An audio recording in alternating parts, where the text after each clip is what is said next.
नमस्कार दोस्तों, कैसे हैं आप। स्वागत है आपका एक बार फिर भगवत गीता सीरीज में। पिछले श्लोक में हमने बात की थी मिथ्याचार की या हिपोक्रेसी की, जो हमें बहुत हर्ट करती है। आज का श्लोक भी एक ब्रेक थ्रू है, क्योंकि वो हमारे जितने भी भ्रम है ना, उन्हें हटाने वाला है। मेरी लाइफ में बहुत सारा चेंज आया श्लोक को पढ़ने के बाद, और आप भी स्पिरिचुअलिटी के निचोड़ को समझ पाएंगे, उसके एसेंस को समझ पाएंगे, और आपकी लाइफ में भी वही ब्रेक थ्रू आएगा। तो निचोड़ है, बी योर सेल्फ, अपने आप को एक्सेप्ट करना, अपने रोल से प्यार करना, नेचुरल रहना।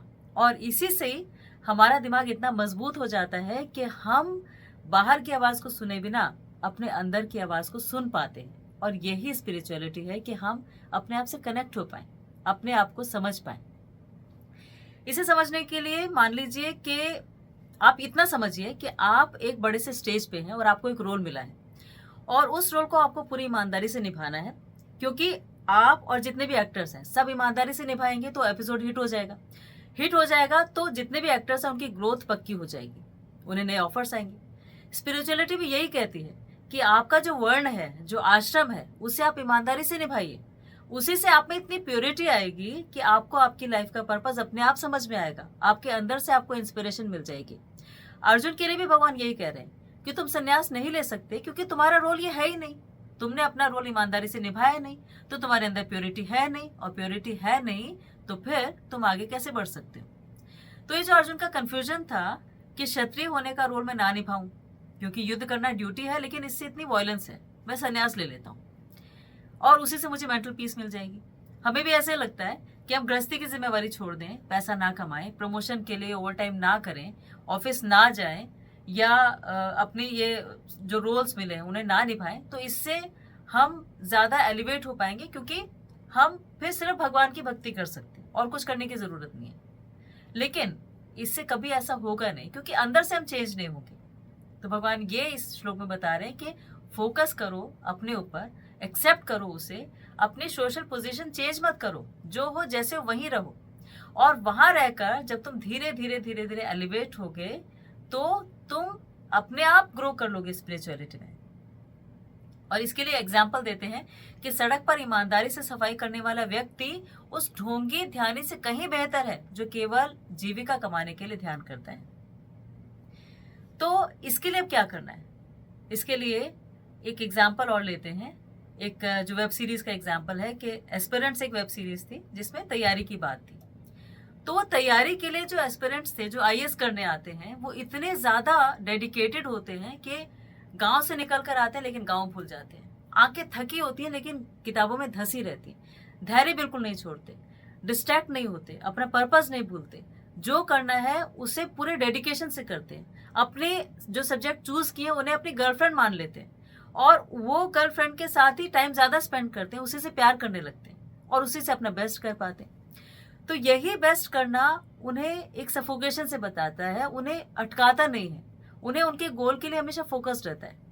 और हमें भी अगर उस सफोकेशन से बाहर निकलना है, जो हमारे अंदर कहीं ना कहीं है कि हम ये क्यों कर रहे हैं, इससे बाहर निकलें, ये तंग कर रहा है ये सब कुछ, तो उससे बाहर निकलने का तरीका ही ये श्लोक है। श्लोक क्या कहता है, यह तु इंद्रियाणि मनसा नियम्य अर्जुना कर्मेंद्रिय कर्मयोगम आसक्ता स विशिष्टते। के यदि कोई सच्चा व्यक्ति मन द्वारा सक्रिय इंद्रियों को नियंत्रित करने का प्रयास करता है और आसक्ति के बिना कर्मयोग प्रारंभ करता है, तो वो कहीं अधिक श्रेष्ठ है। तो छात्र आध्यात्मिकतावादी बनने की अपेक्षा अपने व्यवसाय में लगे रहना, जीवन के उद्देश्य को पूरा करना कहीं अच्छा है, जो कि भवबंधन से मुक्त होकर भगवान के धाम में प्रवेश करवाता है। यह स्व अर्थ गति है, स्वार्थ गति है। स्वार्थ गति का मतलब हो गया कि सेल्फ रियलाइजेशन, और वो सेल्फ रियलाइजेशन समझना बहुत ज्यादा जरूरी है, और वो अपने काम को प्योरिटी से करने से ही आएगा। एक्चुअली श्लोक में जो बात की है सक्रिय इंद्रियों की, सेंस ऑब्जेक्ट्स की, हमारे दो तरह के सेंस ऑर्गन्स होते हैं, एक होते हैं ज्ञान इंद्रियां, एक होता है कर्म इंद्रियां।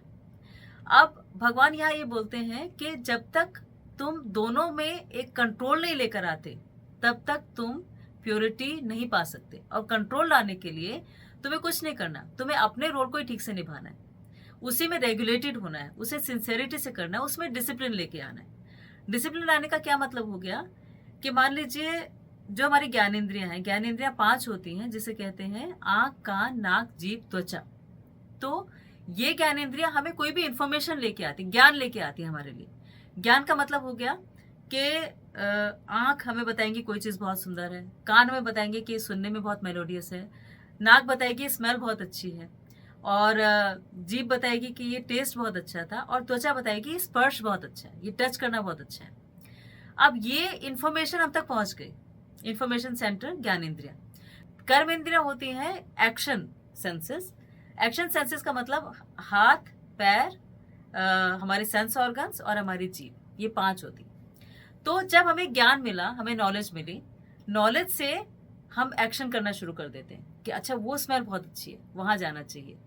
तो मान लीजिए हमने कोई स्मेल ली, और स्मेल से हमने सोचा कि ये बहुत अच्छी चीजें से खा लेना चाहिए, लेकिन हमें पता है कि हमें डायबिटीज है, हमें शुगर है, और ये खाने से हमारी हेल्थ प्रॉब्लम हो जाएगी। लेकिन हम रेगुलेटेड नहीं हुए, हम अब कंट्रोल नहीं कर पाए, और कंट्रोल नहीं कर पाए तो हमने खा लिया।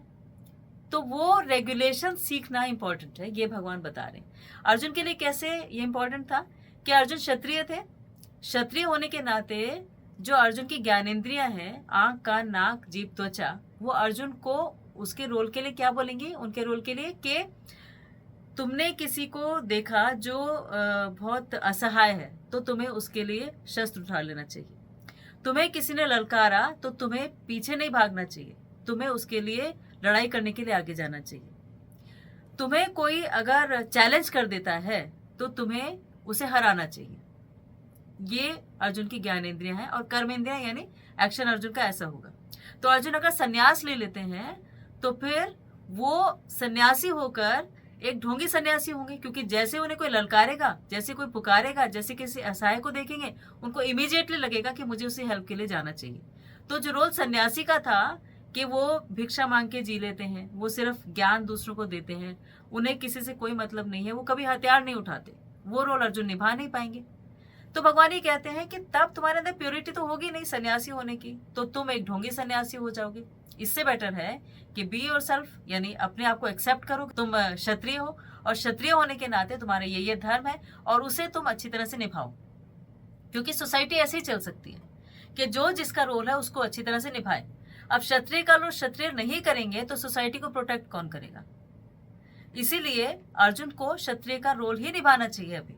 और अगर वो रोल अच्छी तरह निभाते हैं और सोसाइटी प्रोटेक्ट हो जाती है, सोसाइटी बैलेंस्ड हो जाती है, और उससे उनका रोल निभाने से जो युधिष्ठिर है वो राजा बन जाते हैं, तो सोशल ऑर्डर अपने आप एस्टैब्लिश हो जाएगा। एस्टैब्लिश हो जाएगा तो वो पीसफुल रहेंगे, और पीसफुल रहेंगे तो उनकी स्पिरिचुअल ग्रोथ अपने आप हो जाएगी। तो इसीलिए हमें भी यहाँ यही सीखने के लिए मिलता है कि हम अपने रोल से प्यार करें, उससे नहीं भागें। वो एस्केपिज्म हमें कहीं का नहीं छोड़ेगा। जैसे एस्केपिज्म अपने अपनाया, वैसे ही हम अपने आइडेंटिटी क्राइसिस में फिर से आ जाएंगे। इसीलिए भगवान ये कहते हैं कि उस आइडेंटिटी क्राइसिस में मत आओ, अपने रोल को ईमानदारी से निभाओ, उसकी एसेंस को समझो, और उस रोल को ईमानदारी से निभाते निभाते अपने आप को प्योरीफाई करो। प्योरीफाई करोगे, प्योरीफाई करने के लिए डिसिप्लिन रहोगे, सिंसियर रहोगे, ईमानदार रहोगे, डेडिकेटेड रहोगे, धैर्य रखोगे, तो ऑटोमेटिकली तुम्हारी स्पिरिचुअल ग्रोथ हो जाएगी। तो यही हम यहाँ सीखते हैं। अगले श्लोक में बताते हैं कि अगर तुम कुछ भी नहीं करते, तुम दोनों चीजें छोड़ देते हो कि सन्यासी भी नहीं होना, क्षत्रिय भी नहीं होना, तो क्या ये ठीक है? तो इस क्वेश्चन का आंसर कैसे देते हैं भगवान, ये हम नेक्स्ट श्लोक में देखेंगे। आपने आज के लिए इतना टाइम निकाला, आप साथ रहे, इसके लिए आपका बहुत बहुत थैंक यू, धन्यवाद, शुक्रिया। प्लीज अपना बहुत ख्याल रखिएगा, और भगवत गीता को एज ए लाइफ मैनुअल पढ़िएगा। आपकी बहुत सारी प्रॉब्लम्स, आपकी बहुत सारी सफोकेशंस, आपकी बहुत सारी जो क्राइसिस हैं वो रिजॉल्व हो जाएंगे इसे पढ़ने से। Thank you.